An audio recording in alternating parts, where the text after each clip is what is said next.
Welcome, car lovers. For decades, the BMW 7 Series existed to answer one question: can authority be quiet?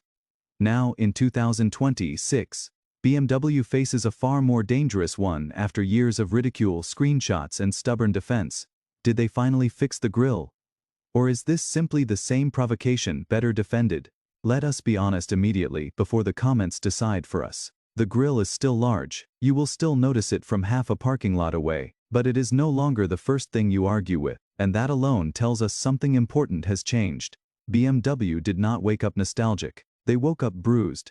The 7 Series was never meant to shock. In its best years, it projected control, not aggression, not attention, seeking control. Men bought it because it looked inevitable, as if it had always been there, and always would be. But the modern luxury market does not reward inevitability. It rewards interruption. And that is how we ended up with a front end that, for several years, felt like it was shouting at the wrong audience. So BMW adjusted.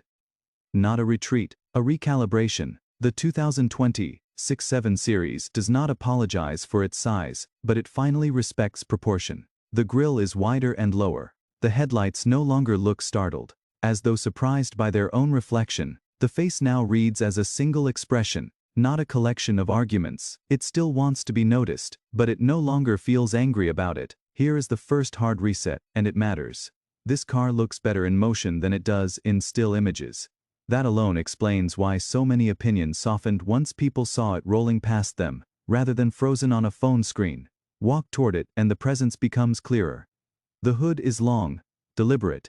The front no longer collapses into a wall of chrome. There is breathing room again. Is it elegant? Not entirely, but it is composed, and composition matters more than beauty when you intend to live with something for years. Another reset. BMW has stopped designing only for the internet, not completely, but noticeably. Along the side, the 7 Series regains its confidence. The length is unbroken, the shoulder line is clean, the doors close with weight. This is where the car reminds you that it is not a fashion accessory, it is a flagship. The rear follows the same philosophy. Horizontal, calm, unexcited. It does not try to impress you at night with unnecessary theatrics. It simply stands there, certain of its mass. And then comes the price. Because it must be said early, not buried at the end. This is a six-figure car in most markets, which makes what you are about to touch extremely important. Open the door and the first impression is strong. The cabin feels wide. The materials look rich at a glance. Leather stretches across surfaces that matter. The seats are substantial, supportive, and properly shaped for long hours.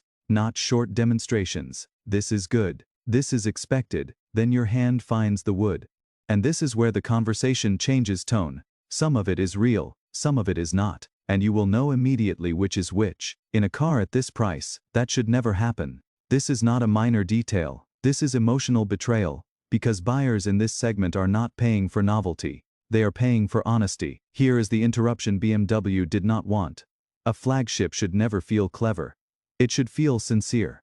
The screens dominate the dashboard. There is no avoiding that.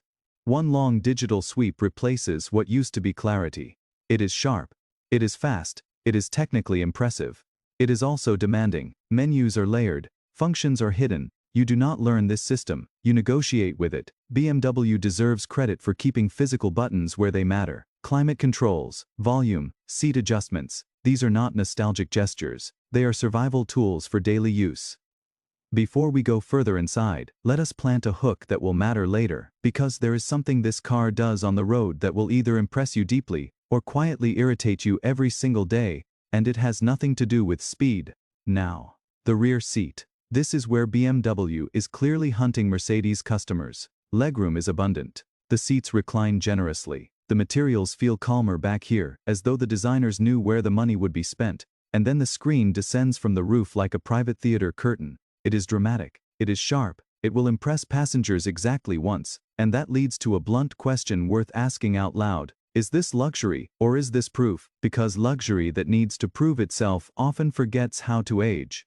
Here is the polarizing question, and pause with it for a moment. Would you rather have this grille, or the old, quiet BMW face back again? There is no correct answer, but your answer says everything. Now we drive. The 2026 7 Series does not rush. It glides. At highway speed, the cabin becomes still. Wind noise fades into irrelevance. The suspension absorbs damage rather than announcing it. Potholes arrive as information, not punishment. This is a triumph of tuning. BMW got this part right. But here is the unexpected flaw teased earlier. The car is so isolated, so calm, that it occasionally feels detached, not disconnected, detached. The steering is accurate, but distant. The road is present, but muted. Confidence replaces involvement. For most buyers, this is perfection. For long-time BMW loyalists, it may feel like something quietly went missing. This section does not need poetry, it needs truth. This is no longer a driver's limousine, it is a passenger's limousine that you happen to steer. So, did BMW fix the grille? Here is the verdict, early and unapologetic. They fixed the problem, but not the philosophy.